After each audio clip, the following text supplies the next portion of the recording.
À Paris, lors d'une conférence de presse conjointe avec Emmanuel Macron, le président brésilien Luiz Inácio Lula da Silva a tenu jeudi des propos particulièrement forts sur la guerre à Gaza. Devant les journalistes, il a dénoncé ce qu'il qualifie d'inaction internationale face à une tragédie. Il est important que les puissances mondiales mettent immédiatement fin à ce conflit. Nous ne pouvons pas continuer à avoir l'ONU qui demande en vain un cessez-le-feu. Nous assistons aujourd'hui à un génocide tous les jours. Mercredi, 95 personnes sont mortes, toutes innocentes et civiles. Pas un seul n'était un dirigeant du Hamas. Honnêtement, je ne parle pas en tant que président du Brésil, mais en tant qu'être humain.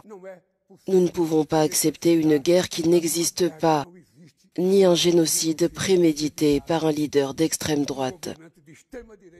Ce n'est pas la première fois que le chef d'État brésilien accuse Israël de commettre un génocide à Gaza. Déjà en 2023, il avait comparé ces violences à l'Holocauste, provoquant de vives réactions diplomatiques. Aujourd'hui, tout le monde est intéressé par la paix. Le peuple ukrainien n'est pas intéressé par la guerre non plus. Pas plus que les personnes qui souffrent en Haïti.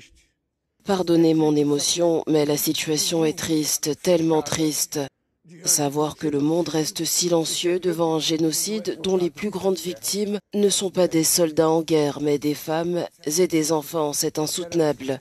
Le jour où je perdrai la capacité de m'indigner, alors je ne mériterai pas d'être à la tête de mon pays.